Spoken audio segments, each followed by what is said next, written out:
কৈছো 1 জানুৱাৰীৰ পৰা আপোনালোকে যেতিয়া গেছৰ চিলিণ্ডাৰ কিনিব গেছৰ চিলিণ্ডাৰ কিনাৰ লগে লগে অৰুণোদয় পৰিয়ালৰ ঘৰত 250 টকা টোপন কৰি গৈ একাউণ্টত সোমাই যাব দিছো 10,000ৰ পৰা 25,000 আমি পাম কিন্তু তাত এটা সৰু চৰ্ত আছে চৰ্তটো হ'ল আমাৰ এবছৰ বা 1.5 বছৰ পিছতো আমাৰ ঘৰত যাতে বাচ্চা 3টাতকৈ বেছি নহয় বুজি পালেনে নাই আৰু আমাৰ ট্ৰাইবেল মানুহ হলে 4টালৈকেও কোনো কথা নাই এতিয়া কিছুমানে 7টা জন্ম কৰিলে আৰু খুদিলে কয় আল্লাহ দিলে কি কৰিম বুলি তেতিয়া মই কওঁ আল্লাহ ঘৰত আহে নেকি বাচ্চা দিবৰ কাৰণে ঘৰততো নাহে ভগৱানটো নাহে আমি কৰো কামটো আৰু দুখ দিও আল্লাহক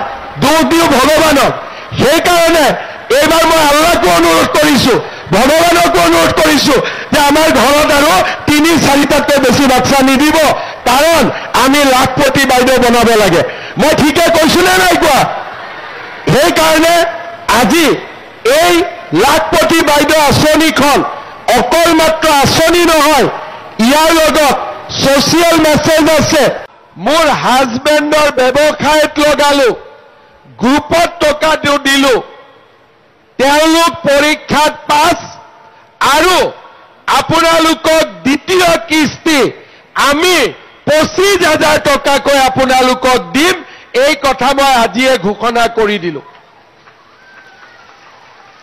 মোৰ ওপৰত বিশ্বাস আছে নে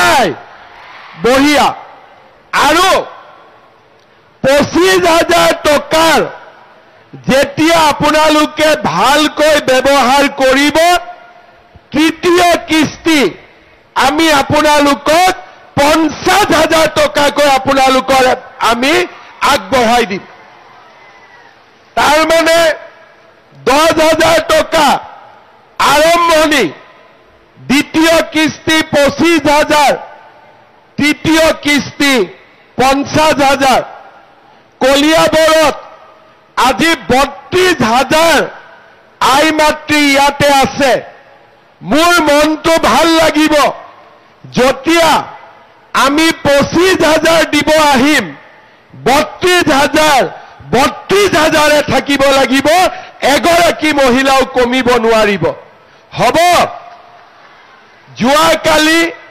মোৰ খুব ভাল লাগিছিলে মই যেতিয়া যোৱা বছৰ নিযুত মইনা আঁচনি দিছিলো তেতিয়া মই ছোৱালীবিলাকক মোৰ ভাগিনবিলাকক কৈছিলো মামা আছে পঢ়িব লাগিব বিয়া হ'ব নোৱাৰিবি আৰু সেকেন্ড ইয়াৰতো মই পইচা দিম পইচা ল'ব আহিব লাগিব যোৱাকালি মোৰ মনটো ইমান ভাল লাগিছে যে ফাৰ্ষ্ট ইয়াৰৰ পৰা সেকেন্ড ইয়াৰত এজনী ছোৱালীয়েও পঢ়া এৰা নাই আৰু এইবাৰ আমাৰ 60,000 ছোৱালীয়ে নতুনকৈ কলেজত এডমিশন লৈছে আজি যেনেকৈ মোৰ ভাগিনবিলাকে মোৰ কথা শুনিছে মই মাসকলক বৌসকলক খুৰীসকলক অনুৰোধ কৰিম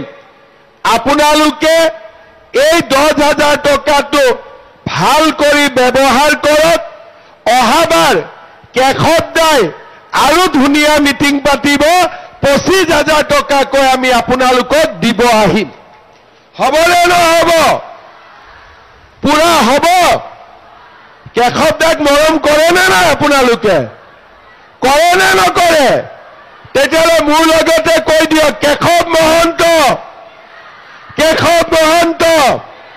বহুত বহুত ধন্যবাদ এতিয়া মহিলা উদ্যমিতাৰ লগে লগে আমি আৰু মহিলাসকলৰ বাবে নতুন নতুন বহুত কাম আমি হাতত লৈছো আপোনালোকে দেখা পালে যোৱাকালি আমি ছোৱালীসকলক নিযুত মইনা আঁচনি প্ৰদান কৰিলো ছোৱালীয়ে চাইকেল পায় স্কুটি পায় আমাৰ মাসকলক আমি অৰুণোদয় আঁচনি দিয়া আৰম্ভ কৰিলোঁ।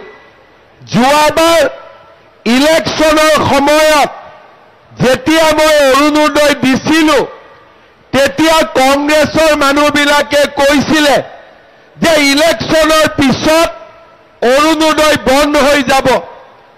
অৰুণোদয় বন্ধ নহ'ল। 830 টকাৰ পৰা অৰুণোদয় 1000 হ'ল। 1000 টকাৰ পৰা 1250 টকা হ'ল। এইবাৰ আমি ঠিক কৰিছোঁ 1 জানুৱাৰীৰ পৰা আপোনালোকে যেতিয়া গেছৰ চিলিণ্ডাৰ কিনিব, গেছৰ চিলিণ্ডাৰ কিনাৰ লগে লগে অৰুণোদয় পৰিয়ালৰ ঘৰত 250 টকা টোপন কৰি গৈ একাউণ্টত সোমাই যাব। তাৰমানে গেছৰ দাম 950, 250 টকা চৰকাৰে দিব। গেছৰ দাম 550 টকা, 250 টকা চৰকাৰে দিব। 1250 লগত এই 250 টকা আমি যোগ কৰি দিম। তাৰমানে অৰুণোদয় গৈ পেলাই 1500 টকা হৈ যাবগৈ। কলিয়াবৰ সমষ্টিত আমি 30,000 পৰিয়ালক অৰুণোদয় আঁচনি দিছোঁ। কাৰ কাৰ পৰিয়ালত অৰুণোদয় পাইছে হাত দাঙক। বঢ়িয়া। আৰু যিসকলে অৰুণোদয় পোৱা নাই, মই আজিৰ মিটিঙতে কেশৱদাক নতুনকৈ 3000 অৰুণোদয় দি থৈ গৈছোঁ। তেওঁ ঠিক কৰি দিয়ক। অহা মাহৰ পৰা আৰু 3000 পৰিয়ালক মই অৰুণোদয় দি দিম। ভাল হ'বনে বেয়া হ'ব? কংগ্ৰেছৰ মানুহবিলাকে কিন্তু অৰুণোদয় বহুত বেয়া পায়। কাৰণ তেওঁলোকে অৰুণোদয় ভাল নাপায়, তেওঁলোকে লুঙি আৰু ধুতিক ভাল পায়।